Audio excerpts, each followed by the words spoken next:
Welcome to the Candidate Forum for Santa Clara City Council District 5. My name is Gloria Chun-Hu, and I'm your moderator for this evening's event. I want to thank you for joining us and welcome all of you to this candidate forum put together by the League of Women Voters of San Jose and Santa Clara. And I also want to acknowledge our partner working with us in sponsoring this event, and that is the Greenbelt Alliance. Thank you for joining us at this forum. The League of Women Voters, as some of you may recall, has been doing candidate forums for a long time. In fact, the organization is 100 years old this year, and it is an organization that has been empowering voters and defending democracy ever since women's vote came about. We started out really a birthing through the women's suffragette movement, and we are a very important nonpartisan political organization for women and men, and we believe in informed and active participation in government. When we say we're nonpartisan, we mean we never support or oppose any political party or candidates. The League, however, is a political organization, and we have two separate and distinct roles. First of all, we do a lot in the purely objective voter service public education side. But because we do believe in political action and taking positions on policy, we do have an action and advocacy side of the League. So we wear two hats, but as part of our voter service and public education, we have today's candidates forum, which we hope will provide you in Santa Clara, the city of Santa Clara, with some information about two important candidates running for District 5. I'd like to thank you for joining us and hope that this evening's event will provide you with some information and a closer look at the two people who are running for District 5 City Council in Santa Clara. I'd like to first say a little bit about the format for tonight. We do not have any opening statements planned. We do have a series of questions. Those questions came about because as you registered for tonight's event, you sent us those questions. So we've got those questions. We've got a few that came in today. We'll try to do as many of them as possible, but it's possible we won't get to all of your questions. We'll do as many as we can. I will say that all of the questions have been vetted by the League of Women Voters, and that is so that the questions really apply to both candidates and they are not partisan in any way as possible. Each person will have 1 minute approximately to respond to every question. Occasionally, I might ask for what I call a lightning round question, a very quick response, maybe just a 10-second response, or perhaps a longer question. And we will close at the end of the evening as we get closer to the closing time to ask each candidate to give us a 90-second closing statement. And we're asking them to talk a little bit about any questions that we might not have answered. So now, without further ado, it's really a pleasure for me to introduce the two candidates who are running for Santa Clara City District 5, and they are Suds Jain. Mr. Jain, please join us. Hello, Mr. James. And Bob O'Keefe. Mr. O'Keefe, please join us. Thank you, gentlemen, for being with us. I also want to, at this time, introduce another important person whom the candidates will particularly be looking at, and that is our timekeeper. And our timekeeper this evening is a League member, Judy Chamberlain, and Judy will be having some cues for our candidates. Judy, if you could show the signs that will indicate the time limits. Great. And as I said earlier to the candidates, please, when you see the signs for the stop sign, we ask that you not immediately necessarily stop, continue finishing your sentence and answering the question, but just don't keep going on, or I may have to, as moderator, jump in, and I don't want to have to do that. So without further ado, let me start with the very first question to give us a sense of who you two are. Who are the candidates and the people behind the names? So we'll start with you, Mr. Jain. Tell us a little bit about yourself and why you've decided to run for City Council. Yeah, I'm a 21-year resident of Santa Clara. I've been on the Planning Commission for 5 years. So on Planning Commission, I've had to vote on many land use issues, housing, traffic issues. And what I've found is that as a planning commissioner, I can only vote based on whether something meets the general plan or the zoning code. And if I want to do more, like ask for more affordable housing or ask for more traffic mitigation. I can't do that as a planning commissioner. So being on council would allow me to do that, to set policy, to make Santa Clara a better place. I have a long history of serving the community. I've fought for more music in our restaurants. I fought for a community garden. I fought for a sustainability manager, for more transparency in our government. And I've also volunteered. I founded the robotics team at the high school, at Little Fox High School 6 years ago. Thank you. Thank you. Mr. O'Keefe, the same question. Tell us a little bit about yourself and why it is you're interested in running for city council. Thank you, Gloria. My name is Bob O'Keefe. I'm a native Santa Claran, born and raised right here in Santa Clara. I'm retired from the California Highway Patrol after 30 years of service. I attained the rank of lieutenant, overseeing all patrol operations in San Francisco and San Mateo counties. I'm active in the community. I'm an Old Quad board member, member of the past Neighborhood University Relations Committee. I ran for city clerk in 2018. I advocate for responsible residential zoning. If elected, I will be engaged and vote on all issues downtown, Santa Clara University, our downtown, our residential units. My entire career has been dedicated to public service, and I still wish to serve. I have proven leadership skills and vast government administrative experience. I perform my duties professionally, honestly, with high moral values and ethical standards, always being fiscally responsible to the people of Santa Clara. Thank you. Thank you. Now for the next question, tell us a little bit about the district that you want to represent, District 5.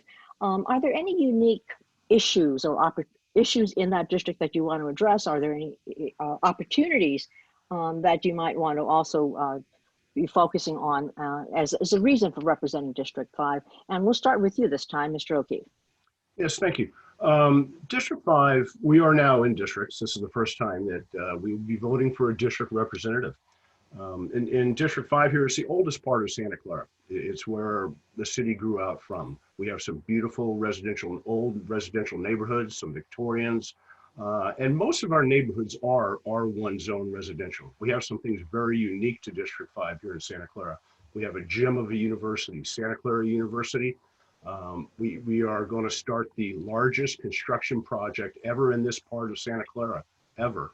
And especially in District 5 now, the new downtown. These are just a few of the exciting things coming up, and I'll be able to engage fully and vote on all those issues. And I'm thrilled and excited to be able to represent District 5. Thank you. Thank you. Mr. Jain, the same question. Describe the district, the key points from your perspective and any opportunities and issues that you would like to focus on. Sure.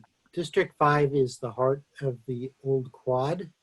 And the Old Quad has the oldest homes in Santa Clara. It also has our mission, has our university. I live in a historic home. It's the Wilson House, built by the family that owned the Wilson Bakery. And the issues that we have in this area are often the students. We have houses that are purchased by people from outside of Santa Clara, and they fill them with maybe 8 or 10 students. There's cars, partying, traffic, red Solo cups. So I've had to fight that personally myself. Another issue is we have a project. Our downtown was destroyed in the 60s, and there's been an active group working to rebuild our downtown. So we have the university, our downtown, the historic homes. I've been a member of the Old Quad Residents Association since it restarted. Thank you. Well, I'm not a Santa Clara resident, so I appreciate learning more about what District 5 is all about. Actually, we very consciously make sure that a league member who is not involved in the elections moderates. But the concerns of our voters in your district tend to be about a number of very important issues. And one that's looming, of course, is the budget. You know, we know with COVID-19 and with the economy dropping the way it has been, that all cities and county governments will be facing horrendous budget shortfalls in the coming years. So the question is with the impact of the pandemic and what's looking ahead, how would you decide which city expenditures to cut? Because there will have to be cuts. I mean, that's the reality of what we see ahead. And then I think similar on the opposite side of that, and we'll make this a 90-second, Judy, question, because I think it's a little bit more complicated, but I think we want to incorporate both concepts. On the other hand, are there opportunities to improve and to increase revenues? And this time we'll start with you, Mr. James. The question about how do you handle the budget, anticipating shortfalls and reductions. What do you see, what might be cut, what would you see? And then on the other hand, what would be the revenue opportunities? Sure. And that'll be 90 seconds. Okay. So COVID has stressed budgets throughout the country, our county budget, our state budget, our federal budget, and our city budget was looking at a deficit pre-COVID, a very small deficit, but the thing that impacted our budget was people aren't staying in hotels. We got a lot of money from hotel taxes and then sales taxes from sales in our stores. So we're looking at a $10 million budget deficit this year, and then a $23 million budget deficit next year. Now, the city manager has been really working to cut our expenses and trimmed workers that are not full-time workers and set budget targets for each of the departments. So she's done a pretty good job of trying to reduce the bleeding, you might say. But I have consistently fought against wasteful spending in Santa Clara. I fought against $2 million spent on Super Bowl celebrations. I fought against expensive landscaping. So I've consistently fought waste in our city. Now, in terms of gaining revenue, I'm in favor of taking advantage of the Levi Stadium. I think that we've been losing money by not having concerts there. So I would be interested in relaxing the curfew up there. And then, thank you. Thank you. And Mr. O'Keefe, the same question. What do you anticipate handling reductions in the budget ahead, and what opportunities are there for new revenue as well? And this will be 90 seconds. Thank you, Gloria. We were going into this year pre-COVID at a pretty sizable deficit. Santa Clara is on a 2-year budget cycle. So going in, it was already estimated to be a $10 million one-time budget deficit that we're going to have. COVID now, that's gone up to $34 million over the next 4 years. We do need to get that under control, and the first way we do that is to come up with a verifiable plan, a plan that stop hiring, freeze everything about promotions, all the standard cuts that you would have at the beginning that you would do to rein in cost spending. But we also need to also work with our bargaining units, which is probably the biggest one, the unions, to see if there's any cost reduction savings there.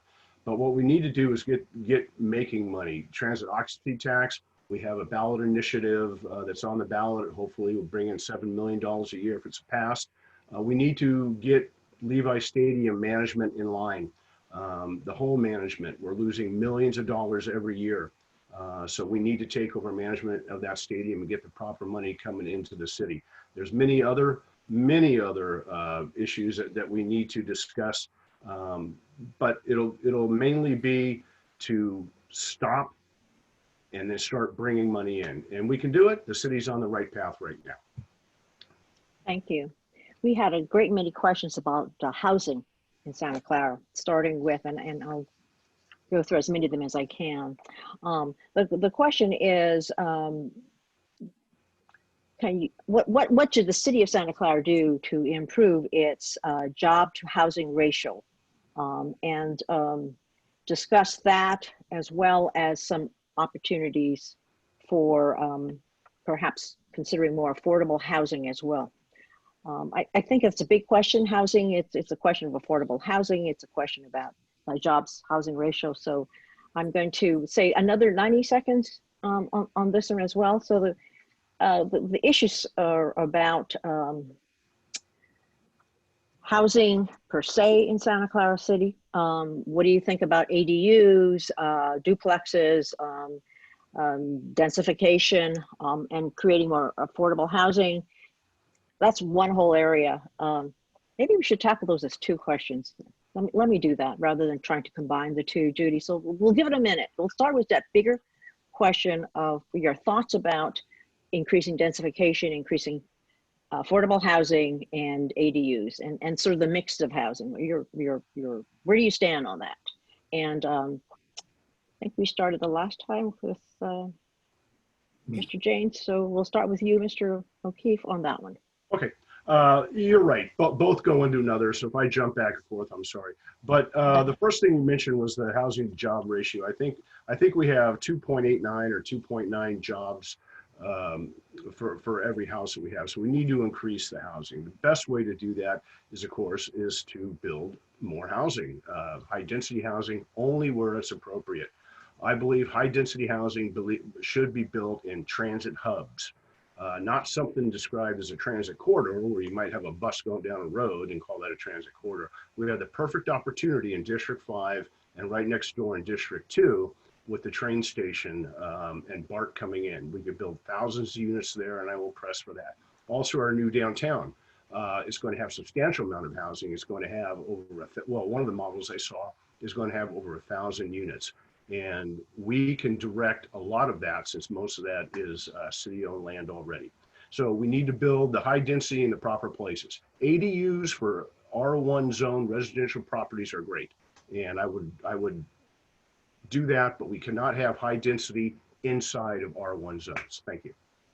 Thank you. Same question to you, Mr. Jain. The big issue about housing, how do you affect the jobs housing ratio, and then your thoughts around affordable housing, ADUs? Sure. I've served on the Planning Commission for 5 years, so I've heard many presentations about housing and housing laws. So the governor wants to build 3.5 million housing units by 2025 because we've woefully underbuilt housing in California. One of the things that Santa Clara is doing is we have about 29,000 more housing units sort of in the pipeline.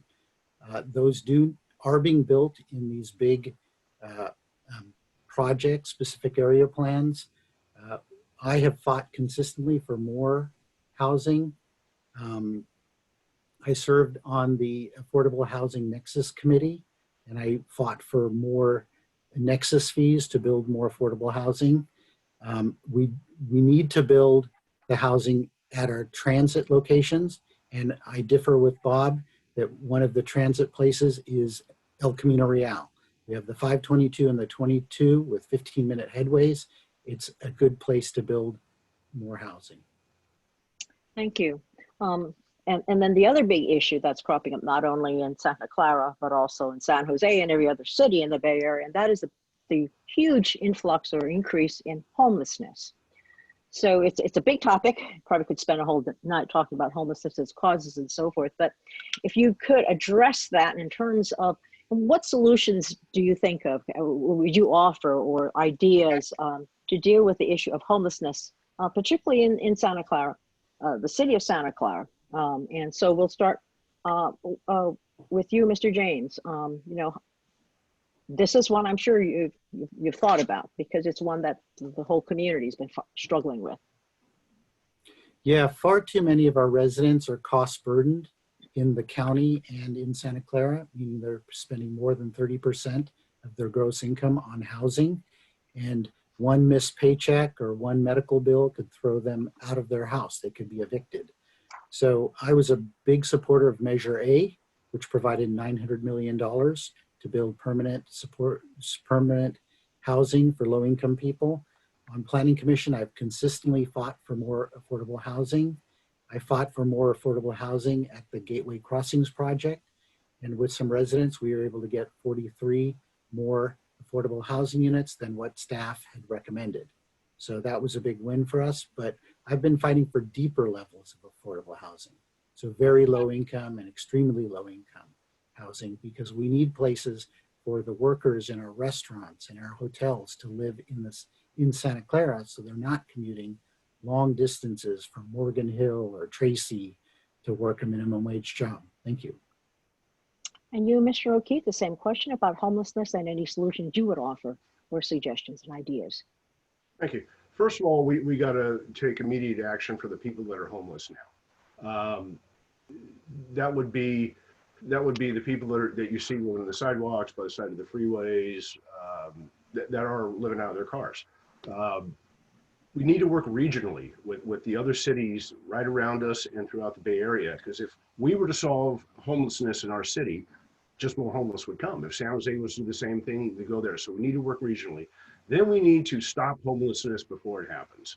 We have to build more affordable housing units.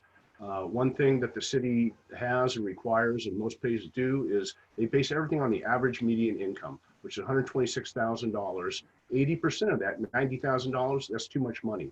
I want to see the percentage down to about 40, 50%, get that down to $40,000 for a family of 5, then they can really afford to live in there and they won't be homeless. Thank you.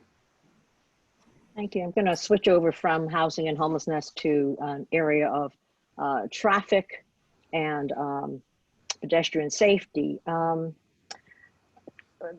not familiar with this, but apparently there have been a variety of pedestrian fatalities recently in the Santa Clara city area, and cyclists also being injured. So would you address the city's role in ensuring safer and easier transportation for those who are not on the roads and any cars, but those who are walking and in bicycles? And of course, there are other kinds of modalities that are separate from cars, and making those streets safer. And so we'll start with you, Mr. O'Keefe. Thank you. Bicycle traffic safety in itself has been what I've been living for 30 years on the California Highway Patrol: bicycle, pedestrian, automobile traffic. Since we're focusing on bicycle and pedestrians mainly right now, we need to do what we're doing. We have a very active bicycle pedestrian committee that just got started back up again. We need to engage fully in what's called a Vision Zero plan to actually eliminate all traffic fatality deaths. As far as for the bicycle and pedestrians, we need to build good bicycle paths. We need to have safe sidewalks. And we need the 3 E's: engineering, enforcement, and education, to let drivers and bicyclists know what the laws are. And we need to enforce those. Maybe not by citation or whatever, maybe a verbal warning, but we need to get the message out that we take bicycle and pedestrian traffic safety. We put that #1. Thank you. Same question, Mr. Jain. How are your thoughts about pedestrian and bicycle safety, and what do you see are some solutions to the increasing levels of, I guess, fatalities and injuries? I'm a very regular bicyclist. I even had a pretty bad accident when a car pulled in front of me a couple of years ago. So I understand the need for bicycle safety. El Camino Real has, on the BPAC committee, we get presentations about where the accidents occur, and they've been occurring primarily on El Camino Real. And I'm pleased to see that the vision for El Camino Real is a complete street with a protected bike lane and very wide, 10-foot wide walkable sidewalks. So that's a good step, but we do need to adopt Vision Zero, like San Jose has done, and that will give us bulb outs and protected bike lanes. And I think having protected bike lanes will allow less secure, less confident bicyclists to start bicycling, and we can get our traffic down. We can reduce the number of people in cars if we can provide safe routes to schools and to work. Thank you. I'm glad you both are supportive of the Vision Zero plan, because that was a question, whether you support that. So both of you do. That answers that question. Let's now talk a little bit about something that has been in the news a lot this summer with the George Floyd incidents and the calls for change in our policing and criminal justice systems. There's been a lot in the news lately. San Jose certainly has been struggling with it, as every other major city has. And then, of course, we've seen flare-ups across the country. So I think the question here is, what is your perception, or what it is that the city council can do, and its role in police oversight? And I think if you could elaborate a little bit about your thoughts about the current situation, with whether or not you feel that what you have now in terms of policing is working, is equitable and is fair, or would you have any changes? So kind of a big question about what is the council role on police oversight. Are there any areas, that you see there may need to be some change? And I think now I'm lost. Should start with Mr. Jain. Yeah, so I serve on the Chief of Police Citizens Task Force, Citizens Advisory Task Force. And the city just created a formal task force to look at policing in the city. And there are a number of people of color on that task force. I think it's a great start. On the Chief of Police Advisory Committee, I heard recently that they've just purchased a use of force simulator. So our police officers will be trained in how to de-escalate using the simulator. There is racial bias in Santa Clara. There was just an incident at Santa Clara University where a Black professor was asked if she lived in her own home. It was terrible what had happened. And so there is training that has to happen. I am by no means in favor of defunding the police. I think we actually need to add money for training. Thank you. Mr. O'Keefe, same question, your thoughts about what is the council role in police oversight, and any thoughts about what's currently happening in Santa Clara? Great, thank you, Gloria. As you may know, that this is near and dear to my heart. 30 years on the California Highway Patrol. I have some strong feelings on this. Seeing what happened to Mr. Floyd would upset anybody, obviously. It's sickening what happened to them and many other incidents that happen around the country. We're unique here in Santa Clara in one respect, that we have an elected chief of police. We're the only one left in the state that has an elected chief of police. So that chief is directly responsible to the citizens of the city of Santa Clara. He can be removed and he can be voted in by the people. So we have a step up there. What Mr. Jain just said was a little incorrect when he said there's racism in Santa Clara Police Department. That incident was not Santa Clara Police Department. That was private security for University of Santa Clara, totally separate, private. We need to commit to a plan of action, which the mayor and the chief has done. They formed a task force. Everything the city is doing is heading in the right direction, and I believe that they're fully supported by the citizens of Santa Clara. So we need to stay on this path. Thank you. Thank you. Each candidate can make a 30-second rebuttal. So I see, Mr. Jain, you have asked for a rebuttal on that discussion. Go right ahead, 30 seconds. I never said that there was racism in the Santa Clara PD. I said there was racism in Santa Clara. And so I just want to clarify that. And I do well know that that was campus safety that had that issue. And I'm pleased that they have hired Miss Cordell to help them solve some of their bias issues. Thank you. Doris happens to be a league member, by the way. All right, now that was a big issue, and you've both covered it very well. Thank you. Another big looming issue that is something that's near and dear to many, especially young people. Young people have been taking a very active role, and that is the whole issue about climate change. We have a lot of concerns about greenhouse gases and about what cities and individuals and counties and what the state can do in terms of that. So I'd like to move us in that direction and ask you to give us some of your thoughts about climate sustainability, climate resilience for the city of Santa Clara. What are your thoughts around there? What more should be done? Let's make this a 90-second discussion, because I think there are many possibilities, and we'd like you to just share with us your thoughts about that. What can the city of Santa Clara do? Has it done much? What more can it do? And this is, again, we'll start with you, Mr. O'Keefe. Yeah, thank you, Gloria. You're right. There is a lot that we can do. There is a lot that needs to be done, and there's a lot that we're doing right now. First of all, there's targets to be, for lack of a better term, carbon-free by 2030, 2035. The state has made some mandates. And the city is going along with that very well. Right now, we're updating the climate action plan. I've been active in that process, is working with the focus group on that. And the main thing we need to do is when we set plans, they need to be realistic plans. There's nothing would set something back rather than setting a guide or a plan too stringent that you will never meet it. And then when you finally get there, said, oh, that didn't work. So we need to set realistic plans while we do it. Some of those is getting people out of cars, reducing our carbon footprint. We really need to almost have a redo on VTA. We need to get our public transportation up and working to a point that people want to take it and get it to where people need to go. We need to have a full-time Santa Clara council member on the VTA board. We share that time. I think we get 1/3 of the year with 2 other cities. So we need to get our action plan up and running, set realistic goals, get VTA on track to where it should be, and get on VTA with a full-time member on the board. Thank you very much.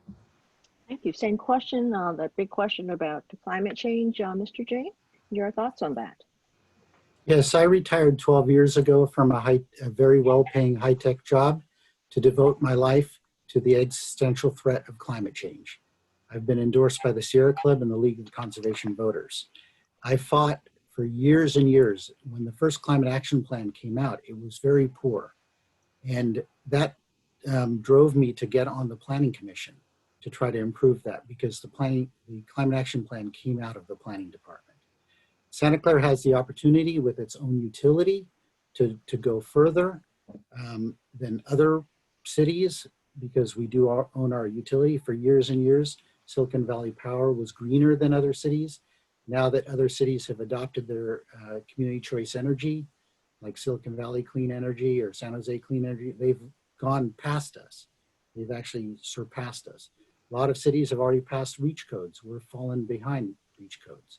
I fought for 5 years at every goal-setting meeting, pushing for a full-time sustainability manager in the city. And we just hired one this past February.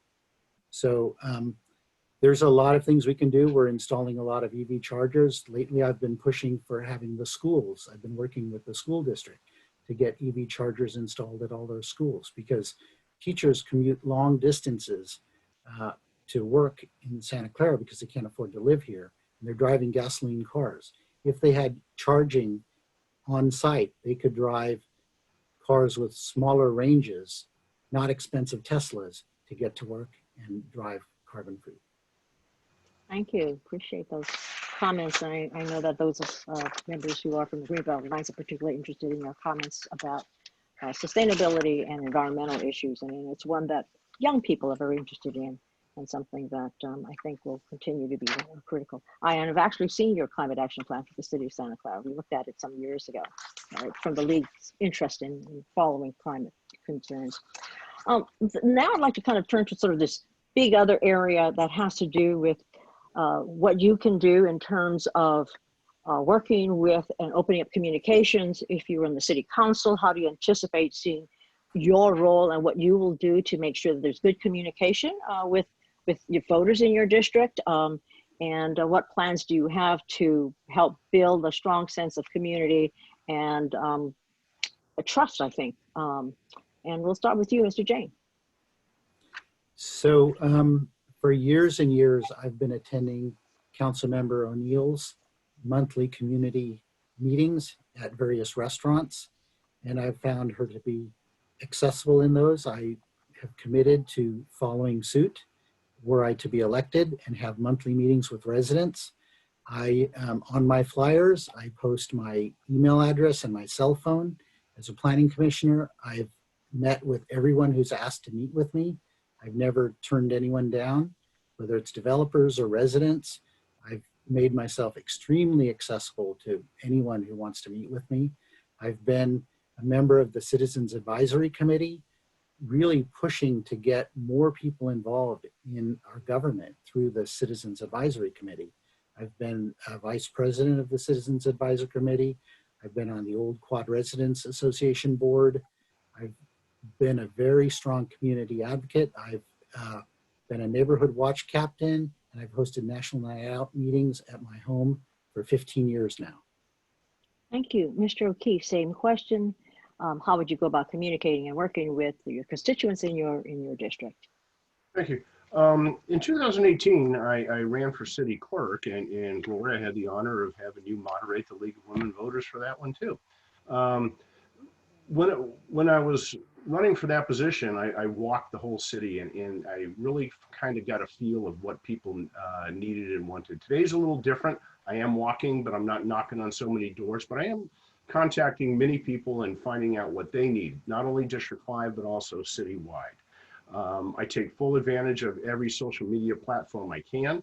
I am very responsive on that. I'm still going to have, once COVID's over, what I've been doing before, meet and greets, neighborhood associations. I'm a board member, just like Suds, on the Old Quad Resident Association. I'll go around and attend those meetings at least once a year for every group. On my website, I have that I will be available to the people. I will listen to the people, and I will act on those responses that I get from them. So I will always be available to whatever the people need, and I'll respond. Thank you. Again, this question has to do with how government and its citizens and residents communicate and as a whole, not just yourselves, but do you see ways to improve the transparency and provide better access to the public process for its citizens? And we'll start with you, Mr. O'Keefe. Yes, I believe transparency is one of the largest things that the city council can require our government to do. The city is really run by the city manager. That's what we hired her to do. And we maintain the control over the city manager position. Every policy that we have should be available to easily findable on the city's website. Public Record Act requests should be answered within the time limit. We were very poor a couple years ago. I know the city manager's got us now up to almost an acceptable level. That takes a little time. We need commitments from every manager in every department to ensure that all actions that can be, some can't be, will be transparent in every way. We must have that info available online and immediate as possible, so people can look it up easily on our website and answer the questions they have. If people see and know what government's doing, they will, there won't be many questions. Thank you. Thank you. Mr. Jain, the same question, transparency and access for local citizens and residents to participate in the government process. So I've been a member of the Citizens Advisory Committee for years, and we do allow the public to come and talk about issues of interest to them in the city. They vet ideas that they have to improve the city. And so when I first got on Planning Commission, we weren't streaming the meetings. So I asked to have the meetings streamed so the public could participate. I also asked and got public email addresses so that we could respond to Public Records Act requests of the commissioners. The city was not publishing tentative meeting agendas.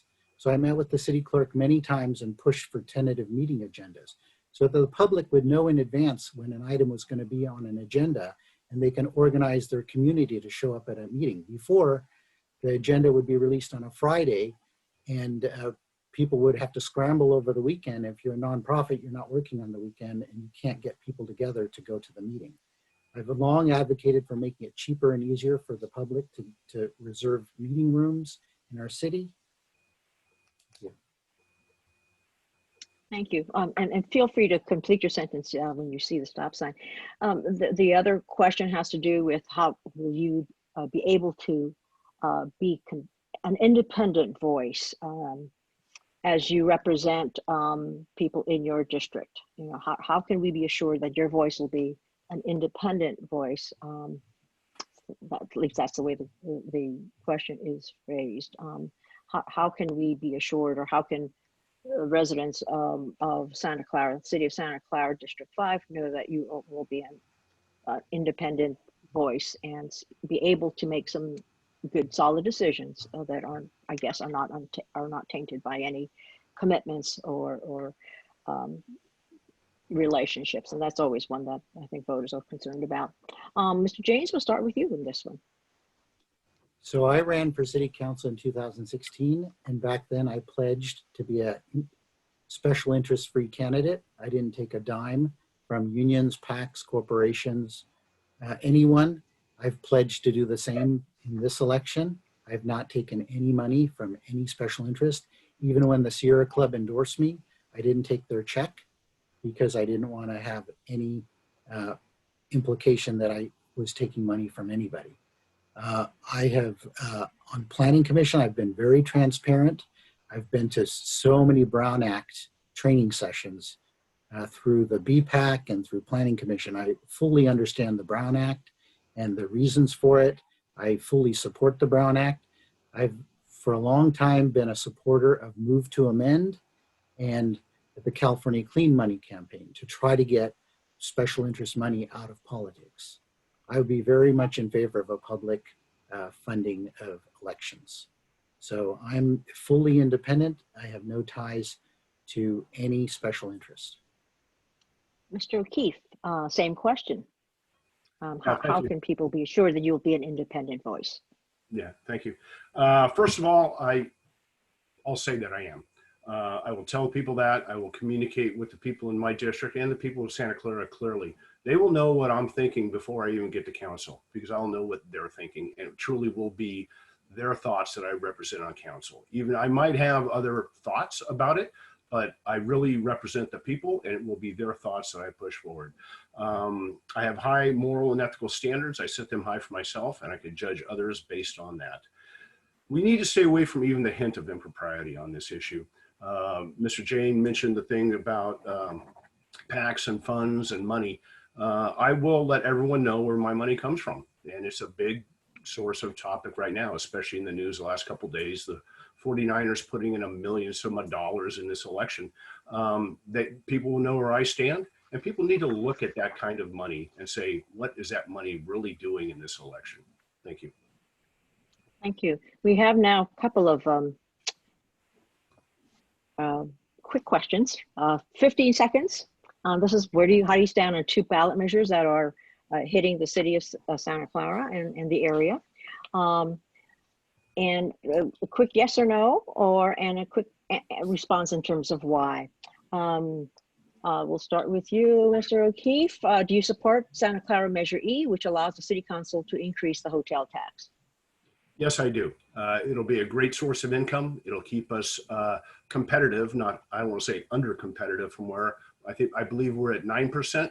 This could raise us to 13, but we can also lower it back down and work with the Chamber of Commerce and the hotels to really see what that number is. But it is a money-making venture for the city. Thank you. Thank you. Mr. Jain, same question, 15 seconds. Santa Clara Measure E to increase the hotel tax. I support Measure E. We've been undercharging what cities around us have been charging for their hotel tax. And so we just need to bring it in line with the other cities. And it's also a tax that doesn't affect our residents. It's actually for outside people that have come for business. Thank you. Another 15-second quick question. Do you support Measure RR, which will provide a sales 0.1/8 cent sales tax to support Caltrains? So this is the 3-county measure that is affecting us. I think San Mateo, Santa Clara, and San Francisco. Measure RR. Start with you, Mr. Jain. I strongly support Measure RR. In fact, I was featured in the television ad that the Measure RR campaign is using on TV. And I think that Caltrain needs to have a secure source of financing. Great. Mr. O'Keefe, your thoughts on that, Measure RR? I also strongly support Measure RR. I don't know if you see behind me, but I kind of like trains. There's a bunch of stuff going on here. But I was a little critical on VTA earlier. Caltrain is a thing that we really need. I think it is run well. It is a destination point that is strictly needed. And yes, I want to see a substantial fund on there that we can keep having that train service. Thank you. We're getting very close to closing arguments, but I always like to insert kind of a fun little question to give us a flavor about the two of you. So I always like to ask a question that would embody something about you personally. So question, and this is just one of those quick 15 seconds, Judy. Tell us your favorite food and a book you're either reading or a book that's inspired you. So we'll start with you. We'll give you a couple of minutes to think about it. So kind of, what's your favorite food? That's a quick answer. And number two, what's a book that's inspired you that you like reading or are currently reading and find it really interesting that you would recommend to us? We'll start with you, Mr. O'Keefe. Wow, my favorite food, it would have to be barbecued spare ribs, pork barbecued spare ribs, baby back pork barbecued spare ribs. It would be my favorite food of all time. A book, there's so many, but the book that when you first said that, what pops in my mind and I've read over and over and over again is Moby Dick. I will give it more time. I'm sorry. Judy, let's. It's Moby Dick. Tell us about that book. I've read it over. I've seen the movie 8 million times. I think it sends a strong message, and it's just popped in my mind when you said it. So Moby Dick. Okay, great, Mr. James.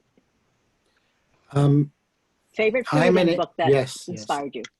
I'm an engineer, so I live off of pizza. Pizza basically drives the whole valley. I love pizza. A book that I recently read that inspired me was The Fifth Risk by Michael Lewis. And it's about the importance of having good infrastructure in our government. So I highly recommend it to everybody. I'm going to try to tackle something very different. We've not done this in the league before, but I'm assuming you both will be very polite about it and very civil, because that's the way the league likes these discussions to be, because it's not about attacking one another. It's about establishing yourself. What is one thing that we don't know about you that says something about yourself in terms of how you would be a leader in the city of Santa Clara? And we'll start with you, Mr. Jain. Just one thing about yourself that people may not know about that might you'd like to share with us. I guess I would have to say that I'm a policy wonk. I love digging into policy. I read packets. I mean, it's something that not very many people do, but I actually like to read policy papers. And so that's how I'd like to function, is based on data, reading all the data and making decisions. I'm pretty analytical that way. Thank you. And Mr. O'Keefe, something about yourself. I believe I'm extremely thorough person. Given any task, I will accept that task, and I don't say I go overboard, but I would be very critical in everything I do to ensure my actions and my final results were the best it could be. I leave very little room for anything. I try to seek out everything I can find out about the subject I'm working on. Well, it's very clear we have two very passionate people who are very interested and very serious about running for District 5, Santa Clara City City Council. And I want to thank you both for participating in this forum and sharing this evening and your thoughts with us. We just also want to thank both of you, not only for being here with us at the forum, but also just for being willing to throw your hat in the ring and to serve in city government, because it's so important. And we thank you both very much. Now we have a 90-second closing statement for each of you. We did ask if you wanted to include that. Consider, is there a question that wasn't asked that you might want to answer? But you're free really to use your 90-second close to say whatever you need to say, and as their final word, and as you depart with us. Mr. O'Keefe, we'll start with you. Your closing statement. Great, thank you. First of all, Gloria, I'd like to thank you, our timekeeper, Judy, everyone else involved with the League of Women Voters, the Greenbelt Alliance, and all the viewers, and Suds, my friend Suds here, for participating tonight. This is the first time District 5 is electing a District 5 representative to council.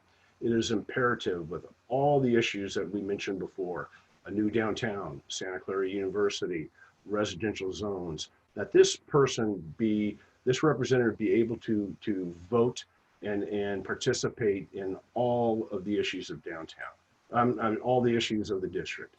On downtown, I can. Due to a conflict, Suds cannot. For Santa Clara University, I can participate and vote in all of them. Due to a conflict of interest, Suds cannot. For our residential zoning, I want to protect our R1 zones. Suds does not want to. In fact, he has talked many times about densification of our R1 zones. I will be the representative for all District 5 and work with every member on the council on every single council issue. And the only reason why I'm running for office is I love growing up in Santa Clara. I want to keep Santa Clara the best place to live, work, and raise a family. And that's it. Thank you very much. Thank you. Mr. Jain, your closing statements. Thank you, Gloria. Thank you to the League of Women's Voters and the Greenbelt Alliance. I have the qualifications and experience to serve on City Council. I've been a planning commissioner for 5 years, including 1 year as chair. So I understand well how to get more affordable housing and how to reduce traffic on our streets.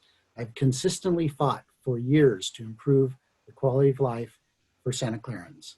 I was the key advocate for getting our first public community garden, and I was able to get the city to hire a full-time sustainability manager. I have a great track record of leadership. Now let me turn to the issue of the downtown. On August 26th, the Fair Political Practices Commission issued a letter saying that I must recuse myself from voting for the downtown as a planning commissioner.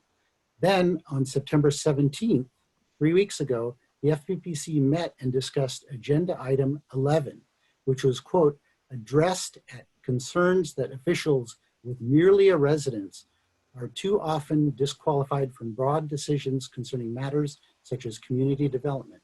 The commission voted to change the threshold for recusal when the conflict is a primary residence, as is mine. As a result, I now plan to vote for and advocate for a new downtown as a city council member. I have a long history of supporting the downtown. I worked with the Old Quad Residents Association to get Franklin Street back, and as a result, recused myself when Planning Commission voted for the Prometheus project at the corner of Benton and El Camino. I have long fought for more nightlife in Santa Clara. My wife is soon to retire, and then I will not have a conflict of interest with Santa Clara University. Thank you, Mr. Jain, Mr. O'Keefe. You've been wonderful tonight to respond to all of the questions, and we wish you both best of luck at the elections. And now we'll turn just to our audience and to say that we look forward to your participating in the elections.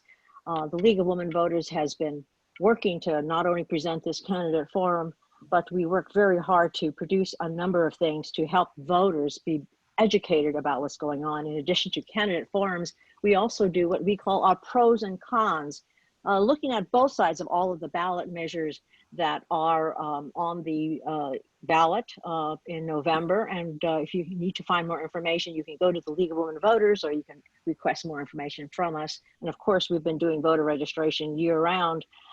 But one thing we want to focus on is something called votersedge.org. It's a web page. We call it a one-stop shopping, and it is a League of Women Voters web page. It's a very important one where you can get a great deal of information. Most important, you can get all the facts before you vote. Nonpartisan information on each of the candidates. We will have information on each of the measures. And perhaps most important, I find, is the campaign financing information that is available.